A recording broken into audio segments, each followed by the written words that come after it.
ॐ नमो भगवते वासुदेवाय। अथ दशमोऽध्यायः। विदुर उवाच अन्तर्हिते भगवते ब्रह्मालोकपितामहः प्रजाससर्जगदिता दैहिकीर्मानसीर्विभुः ये च मे भगवन् पृष्टाः त्वय्यर्था बहुवित्तम तान् वदस्वानुपूर्व्येण चिन्दिनः सर्वसंशयान्। सूत उवाच एवं सञ्चोदितस्तेन शत्रा कौशारवो मुनिः प्रीतः प्रत्याहतान् प्रश्नान् हृदि स्थानथ भार्गव। मैत्रेय उवाच विरिञ्चोऽपि तथा चक्रे दिव्यं वर्षसदं तपः आत्मनि आत्मानमावेश्य यदाह भगवान् अजः तद्विलोक्याब्जसम्भूतो वायुना यद्दधिष्ठितः पद्ममम्बश्च तत्काल कृतवीर्येण कम्पितं तपसा हेधमानेन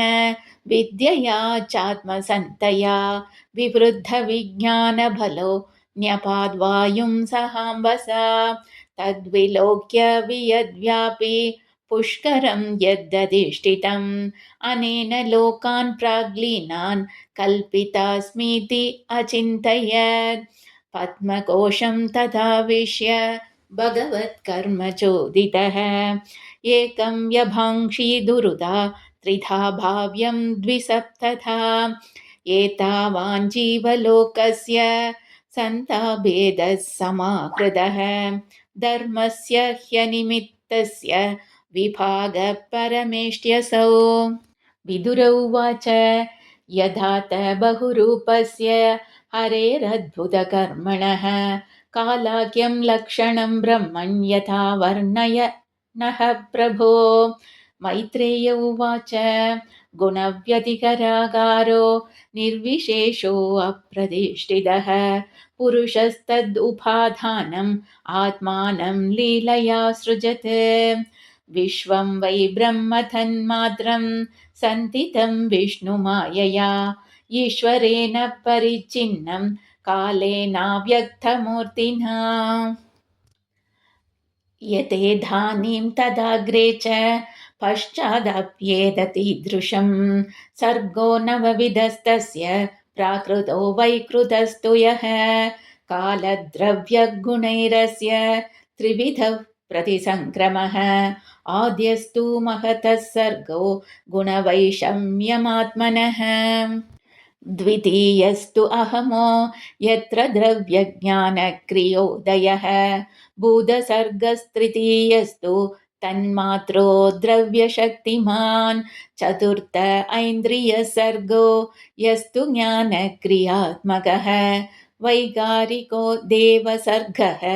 पञ्चमो यन्मयं मनः षष्ठस्तु तमसः सर्गो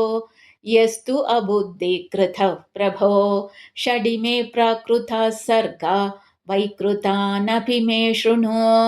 रजो भाजो भगवतो लीलेयं हरिमेधसः सप्तमो मुख्यसर्गस्तु षड्विधस्तस्तु शाञ्चयः वनस्पति ओषधीलतात् वक्सारा विरुधो द्रुमाः उत्स्रोतसस्तमः प्राया अन्धस्पर्शाविशेषिणः तिरश्चामष्टमः सर्गः सोऽष्टाविंशद्विधो मदः अविदो भूरितमसो ग्राणज्ञा हृद्यवेदिनः गौरजो महिषः कृष्णः सूकरो गवयोरुरुहो द्विशपा पशवश्चेमे अविरुष्ट्रश्च सत्तम करो अश्वो अश्वधरो गौरः शरभश्च मरी तथा एते चैकशपाः शक्तः शृणु पञ्चनकान् पशून् श्वाशृगालो वृघो व्याघ्रो मार्जारः सशशल्लखौ सिंहः कपिर्गजः कूर्मो गोधा च मकरादयः कङ्गगृत्रवडश्येन वासभल्लूगबर्हिणः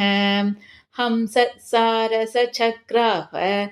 काक उलूकाधयः खगाः अर्वाक्स्रोतस्तु नवमः शठरेकविधो नृणां रजोऽधिका कर्मपरा दुःखे च सुखमानिनः वैकृदास्त्रय एवैते देवसर्गश्च सत्तम वैकारिकस्तु यः प्रोक्तः कौमारस्तु उभयात्मकः देवसर्गश्च अष्टविधो विबुधा पितरो सुराः गन्धर्व अप्सरसः सिद्धा यक्षरक्षांसि चारणाः भूतप्रेतपिशाचाश्च विद्याद्रा किन्नरादयः दशैते विदुराख्याताः सर्गास्ते विश्वसृक्कृताः अथ परं प्रवक्ष्यामि वंशान् मन्वन्तराणि च एवं रजप्लुतः सृष्टा कल्पादिषु आत्मभूर्हरिः सृजत्यमोघसङ्कल्प आत्मैवात्मानमात्मना श्रीहरये नमः श्रीहरये नमः श्रीहरये नमः।